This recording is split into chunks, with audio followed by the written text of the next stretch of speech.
हम जब पावर की बात करते हैं, हमारे देश में इतने पावरफुल लोग हैं कि आधे घंटे में चीजें गायब हो जाती है। किस प्रकार से लोग गेस करेंगे मैं किसकी बात करूं? बहुत कम लोगों को पता होगा। जो प्रॉपर अपडेटेड होगा उसी को पता होगा। मैं देखता हूं, आप भी सर हिला के बता दीजिएगा आपको पता था कि नहीं पता था। मैं देखता हूं क्योंकि कुछ लोगों को तो ये चीज पता है। तो हमने आज जिस डायनेस्टी की बात करी उसमें बड़े भाई का एक बेटा है, उसने अपनी गाड़ी से किसी को उड़ा दिया, उस व्यक्ति की डेथ हो गई। अचानक से एक न्यूज़पेपर ने इस चीज को कैच कर लिया। मीडिया को तो अटेंशन चाहिए, और इतना बड़ा व्यक्ति का अगर कुछ मिल गया तो क्या मतलब क्या से क्या हो सकता है। उस व्यक्ति ने कुछ छापना शुरू किया। उसी दिन आधे घंटे के अंदर सामने वाला, ऐसा माना जाता है, कुछ 4 से 5 करोड़ उस जर्नलिस्ट को दिया गया कि चुप रहो, ये कहीं नहीं जाएगा। उसी दिन ये डिसाइड किया गया कि हम हमारे देश की कुछ सबसे बड़ी बिजनेस चैनल्स वाली कंपनी में बड़ा स्टेक भी उठा लेंगे। और उसी दिन उन लोगों ने डिसाइड किया कि कोई भी इस चीज को नहीं छापेगा, और अचानक से वो चीज गायब की गई। Anil Ambani was that person जिसके घर पे शाहरुख खान डांस करने आता था।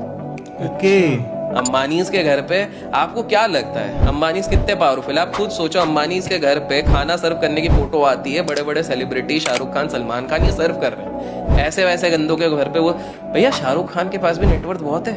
दुनिया का सेकंड रिचेस्ट सेलिब्रिटी में आता है वो। दुनिया का पैसों की नहीं, बात पावर की है। बात पावर की है। क्यों होता है कि भैया अंबानी जी के घर पे एक पार्टी हो रही है, छोटा बेटा डांस कर रहा है और पीछे हमारे सल्लू मियाँ वो पीछे बैकग्राउंड डांसर बन के डांस कर रहे हैं। This is the power of Ambanis and that's why Ambanis कहीं कहा जाता है कि बहुत चीजें कंट्रोल करते हैं। क्यों भारत का सबसे रईस आदमी, जितने भी रईस आदमी है, अपने बच्चों को भारत में ही नहीं पढ़ाते?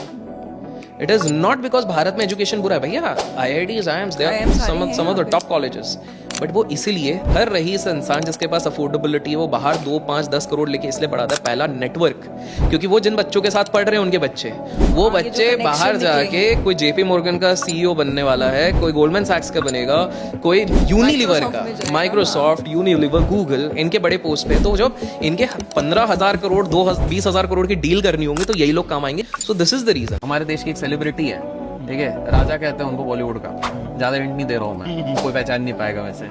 उनकी एक बेटी, एक बेटा है, और एक बेटा है, सॉरी 2 बेटा है, एक बेटी, अब तो और नहीं पहचान पाएंगे। तो उनकी बेटी को आज से 2-3 साल पहले की बात है, 13 करोड़ रुपए के 3 उसने फ्लैट खरीदे और कोई टैक्स नहीं भरना पड़ा क्योंकि ये सारा एग्रीकल्चरल इनकम दिखाया गया। KL राहुल क्रिकेटर है, उनके शादी में 55 करोड़ के गिफ्ट्स आए। तो आप देख रहे हो कि डिस्पैरिटी देखो, बड़े बड़े लोग टैक्स नहीं भरना पड़ रहा है। आपको इंटरेस्टिंग चीज बताता हूँ, आज से 10 साल पहले, ये भी कोई गेस नहीं कर पाएंगे, उनकी हाइट 6 फीट के ऊपर है, उनके बेटे की हाइट भी 6 फीट के ऊपर है। 2010 का उनके इतने करोड़ों का इनकम, उनको टैक्स ही नहीं भरना पड़ा। क्यों?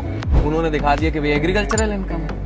तो भैया हमारे देश में जितने किसान खेतों में नहीं है उतने ज्यादा ऑन पेपर हैं। हाल फिलहाल में जब किसी की प्री वेडिंग थी तो सबको पिकनिक की तरह बस में फेंक दिया था, लेकिन केवल 2 स्टार्स के लिए अलग से लग्जरियस कार भेजी गई थी। एक थे शाहरुख, दूसरे थे रणबीर, बिकॉज वो उनके बेटे के बहुत ही ज्यादा घनिष्ठ मित्र हैं। और इसलिए बहुत लोगों ने शायद नोटिस नहीं करा है, चाहे पूजा हो, आरती हो, चाहे प्री वेडिंग हो, पोस्ट वेडिंग हो, कोई भी कुछ कर लो, उसमें कटरीना कभी नहीं दिखती। रोनाल्डो एक रीजन है, दुनिया का one of the biggest celebrities है स्पोर्ट्समैन में होने के बाद। भाई साहब, हम लोग यूट्यूब पे एक सिल्वर बटन के लिए हमको कितना घिसना पड़ता है। वो बंदा आता है, 4 घंटे में सिल्वर बटन मिलता है, 8 घंटे में उसको गोल्डन बटन मिल जाता है, अगले दिन तक देखता है तो डायमंड बटन मिल जाता है। यूट्यूब वाले उसको अलग से गिफ्ट भेज रहे हैं कि भैया क्या बवाल मचा दिया है। रोनाल्डो ने वो रिस्पेक्ट गेन करी है। कैसे गेन करी है? कोविड के समय पे जब उनकी बॉडी की टेस्टिंग करी जा रही थी तो पता चला कि बंदा उस समय पे भी घर पे भी रह के 3 घंटे एक्टिव रह रहा है, बच्चों के साथ खेल रहा है।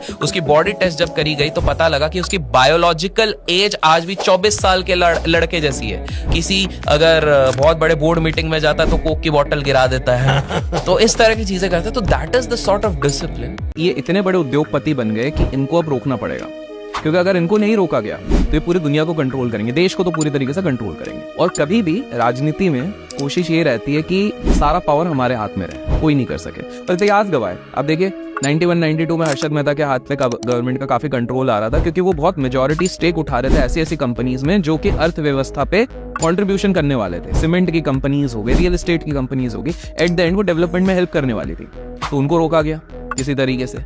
सेम 2000 में भी हुआ, सेम 2008 में भी हुआ, तो इनको कैसे रोका नहीं जा सकता।